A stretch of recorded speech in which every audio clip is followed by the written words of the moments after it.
இன்றைக்கி உங்கள் எல்லாருக்குமே தெரியும், உங்களோட பொதுக்கூட்டம் நடைபெறுகிறது. மரியாதைக்குரிய எங்களது மாநில தலைவர் தம்பி அண்ணாமலை தலைமையில் ஏறக்குறைய எல்லா தலைவர்களும் இந்த கூட்டத்தில் கலந்து கொள்கிறோம். தொடர்ந்து இதை போல் கூட்டங்கள் நடைபெறும். ஏன்னா இன்றைக்கி சூழ்நிலையில் பாரதிய ஜனதா கட்சி தான் மக்களுக்கான நல்ல கல்வி திட்டத்தை சரியாக மக்களிடம் எடுத்து செல்ல வேண்டிய சூழ்நிலையில் இருந்து கொண்டிருக்கிறோம். ஆளும் திராவிட முன்னேற்ற கழகத்தினால் மக்கள் ஏமாற்றப்பட்டு கொண்டிருக்கிறார்கள். ஹிந்தி திணிப்பு இப்போ கூட என்கிட்ட ஒரு ட்விட்டரில் ஒருத்தர் போட்டிருக்காரு, ஹிந்தி திணிப்புக்காக நீங்கள்லாம் அலையிறீங்களே அப்படின்னு ஒருத்தர் போட்டிருக்காரு. ஹிந்தி திணிப்புக்காக நாங்கள் அலையவே இல்லை. ஹிந்தி திணிப்பு வந்தால் நாங்களே ஒத்துக்க மாட்டோம். மறுபடியும் இந்த பொய்யை நீங்கள் சொல்லாதீங்க. நாங்கள் தமிழுக்காக போராடுகிறோம். 5வது வரைக்கும் ஆரம்ப கல்வி தமிழில் வருகின்ற புதிய கல்விக் கொள்கைக்காக போராடுகிறோம். மறுபடியும் சொல்கிறேன், ஆரம்ப கல்வி முழுவதுமே தமிழில் நடைபெற இருக்கின்ற புதிய கல்விக் கொள்கைக்காக போராடுகிறோம். இன்றைக்கி தமிழ்நாட்டில் ஆரம்ப கல்வி தமிழில் இல்லாத இடங்கள் தான் அதிகமாக இருக்குது. தமிழ் மீடியமே குறைவாக இருக்குது. அதனால் நாங்கள் இன்றைக்கி உண்மையை உறக்கச் சொல்வதற்காக இப்படி கூட்டங்கள் போட்டுக்கொண்டு இருக்கிறோம்.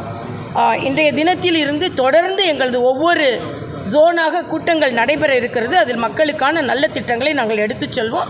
நேற்றைய தினம் ஏதோ முதலமைச்சர் அப்படியே முழு இந்தியாவையும் திரும்பி பார்க்க வைத்துட்டாராம்.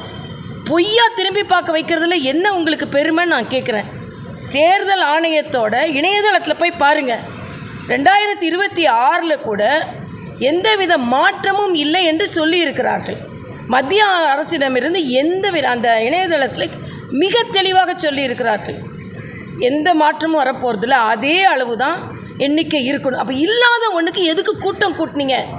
எப்போ மக்களை ஏமாற்றுவதற்காகவா? இதில் வேறு சிவகுமார் என்ன சொல்கிறாரு, அங்கே உள்ள துணை முதலமைச்சர் சிவகுமார் நம்ம மாநில தலைவரை பார்த்து, நீங்கள் அங்கே வேலை செஞ்சவங்க தானே, உங்களுக்கு உங்கள் மாநிலத்தின் மேலெல்லாம் அக்கறை இல்லைன்னு. எங்கள் மாநிலத்தில் மேலே அக்கறை இருக்கிறதுனால தான் உங்களுக்கு நாங்கள் கருப்பு கொடி காமிச்சோம். இந்த மாநிலத்தின் மீது அக்கறை இல்லாதனால தான் ஸ்டாலின் குடும்பம் உங்களுக்கு அப்படியே சிகப்பு கம்பளம் விரித்து வரவேற்று கொண்டு இருந்தாங்க. நாங்கள் எதற்கு நேற்று கருப்பு கொடி காண்பித்தோம்? காவிரியில் உரிமையை மீட்டு தராத சிவகுமார் அவர்களும் மற்றும் என்ன மேகதாதுவை கட்டியே தீருவேன்னு சொல்கிற டி சிவகுமார் அவர்களுக்கும் நாங்கள் எதிர்ப்பு தெரிவிக்கிறோம். அப்போ நாங்கள் எப்படி மாநில அக்கறைக்கு எதிரானவர்களாக இருப்போம்? நாங்கள் தான் மாநில அக்கறைக்கு ஆதரவானவர்கள். காவிரியை நம்மை ஏமாற்றி கொண்டிருக்கோம். இந்த தஞ்சை மண்ணுக்கு பக்கத்தில் இருக்கின்ற காவிரி மண்ணில் தான் சொல்கிறேன், காவிரி விவசாயிகளை ஏமாற்றி கொண்டிருக்கோம். ஒரு துணை முதலமைச்சரை கர்நாடகாவிலிருந்து கூட்டிகிட்டு வந்துட்டு ஆராதிக்கிறார்கள். அப்போ யார் தப்பு பண்ணுறா? ஸ்டாலினிடம் விவசாயிகள் முதலில் கேட்க வேண்டும். அதில் மாநில தலைவர் தம்பி அண்ணாமலையை பற்றி சொல்கிறார். நாங்கள் கேட்குறோம், அவரால் உழைச்சி வந்து இன்றைக்கி மாநில தலைவராக இருக்கிறாரு. இவர் தயாநிதி உதயநிதியை சொல்லும்போது உதயநிதி மாறன்னு சொல்கிறாரு. இப்போ யார் நம்மளோட துணை முதலமைச்சராக இருக்கிறாருன்னு கூட அவருக்கு தெரியல. ஆக ஒரே ஒரு குடும்ப விழாவுக்கு 3 பேர் குடும்பத்தை சார்ந்தவர்கள் தான் எல்லோரும் வந்தாங்க. அவங்க கூப்பிட்டாங்க. அவங்க மாநிலத்தில் தோல்வியடைந்தவர்கள், இந்த மாநிலத்தில் தோல்வியடைந்து கொண்டிருக்கும் திமுகவும் அவங்க மாநிலத்தில் தோல்வியடைந்து கொண்டிருக்கின்ற அந்தந்த தலைவர்கள். இன்றைக்கி தெலுங்கானாவில் என்ன நடந்துகிட்ருக்குன்னு எனக்கு தெரியும். தெலுங்கானாவில் காங்கிரஸ் தோல்வியடைந்து கொண்டு இருக்கிறது. 4 MLC தேர்தல் நடந்தது. அதில் 3ல் பிஜேபி ஜெயிச்சிருக்கு, 1ல் சுயேட்சை ஜெயிச்சிருக்காங்க. 8 MPக்கள் இவர் ஆட்சிக்கு வந்தப்புறம் பிஜேபி ஜெயித்து கொண்டு இருக்கிறது. அவங்க மாநில பிரச்சனையை பார்க்காம இங்கே வந்துட்டாங்க. அதே மாதிரி சிவகுமார் வரும்பொழுது அங்கே கர்நாடகா முழுவதும் கடை அடைப்பு. பினராயி விஜயன் வரும்போது அங்கே பல்கலைக்கழகங்களில் பெரிய பிரச்சனை நடந்து கொண்டு இருக்கிறது. அவர் மாநிலத்தில் உள்ள பிரச்சனையெல்லாம் தீர்க்காமல் இங்கே வந்து இல்லாத ஒரு நாடகம். தெளிவாக நான் கேட்குறேன், இந்த தலைவர்கள்ட்ட கேட்குறேன், நீங்கள் வர்றதுக்கு முன்னால் தேர்தல் கமிஷன் இணையதளத்தை பார்க்கவே இல்லையா? 2026 தேர்தல் எப்படி நடக்கும்னு சொல்லவே இல்லையா? பார்க்கவே இல்லையா நீங்கள்லாம்? ஆக மிக தவறான ஒரு கூட்டம் நடைபெற்று கொண்டு இதில் பெருமை வேறு. அதே மாதிரி சகோதரி கனிமொழிக்கு நான் எனது கண்டனத்தை தெரிவிக்கிறேன். மரியாதைக்குரிய நிர்மலா சீதாராமன் அவர்கள் தமிழகத்தை தொடர்ந்து ஏளனம் செய்து கொண்டே இருக்கிறீங்க. நாங்கள் என்ன செய்வோம்? எங்கள் தமிழகம் உங்கள் தமிழகம் இல்லை, எங்களுக்கும் தமிழகம் தான். நாங்களும் தமிழர்கள் தான். தமிழுக்காக நாங்களும் தான் போராடுவோம். உங்களை மாதிரி ஒரு குடும்பத்தை வைத்துக்கொண்டு போராடவில்லை, மக்களுக்காக போராடுவோம். அதனால் இன்றைக்கி மரியாதைக்குரிய நிர்மலா சீதாராமன் அவர்கள் இன்றைக்கி நிதியமைச்சராக இருப்பதற்கு தமிழர்கள் எல்லாம் பெருமைப்படணும். அவங்க உங்களை மாதிரி வாரிசுகளாக வந்ததில்லை. அவங்க முயற்சினால எல்லாம் மேலே வந்திருக்காங்க. அதனால் முதல்ல திராவிட முன்னேற்ற கழகம் பொய் பரப்புரை நிறுத்துவதற்காகத்தான் நாங்கள் இன்று உண்மை பரப்புரையை ஆரம்பிக்கிறோம்.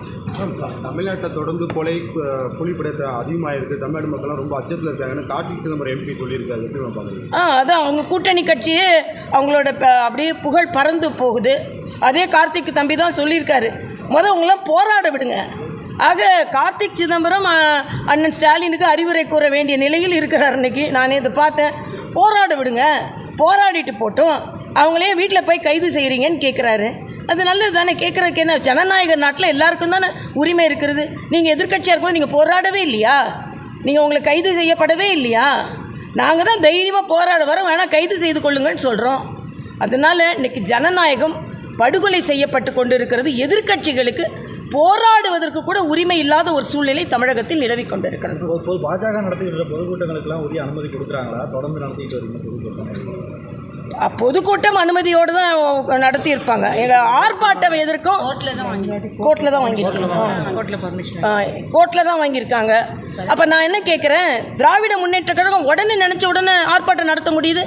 பிஜேபி ஆர்ப்பாட்டம் நடத்தணும் ஒரு வாரத்துக்கு. அவசர பிரச்சனைக்கு எப்படி ஒரு வாரம் முன்னால் அனுமதி வாங்க முடியும்? எங்களோட எல்லா பிரச்சனைக்கும் எந்த கூட்டத்திற்கும் எந்த போராட்டத்திற்கும் எங்களுக்கு அனுமதி தரல. இன்றைக்கி வழக்காடு மன்றம் சென்று தான் இதற்கும் அனுமதி பெற்றிருக்கிறோம். அப்போ எங்கே ஜனநாயகம் இருக்கிறது? எதற்கெடுத்தாலும் வழக்காடு மன்றம் தான் போகணும்னா வழக்காடு மன்றம் போக வேண்டிய, ஜெயிலில் இருக்க வேண்டியவங்களாம் வெளியே உட்காந்துட்ருக்காங்க.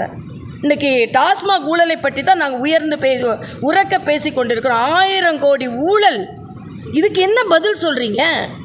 டாஸ்மாகை மூடுவேன்னு சொன்னாங்க, கடைசியில் மூடாமல் இருந்துட்டு அதை திறந்து வச்சுக்கிட்டு அதில் ஊழலும் செய்து கொண்டு இருக்கிறார்கள். 10 ரூபா கமிஷன் வாங்கி இன்றைக்கி 30 ரூபா கமிஷன் ஆகுது. அவர் டாஸ்மாகில் இருந்தாலும் செந்தில் பாலாஜி ஊழல் பண்ணுவார், டிரான்ஸ்போர்ட்டில் இருந்தாலும் ஊழல் பண்ணுவார். இன்றைக்கி அவர் பேசுகிறார் பாஜகவை பற்றி, மற்றவர்களை பற்றி. இவங்களுக்கெல்லாம் எந்த உரிமையும் இல்லை என்பதை நான் தெரிவித்துக் கொள்கிறேன். நன்றி தம்பி.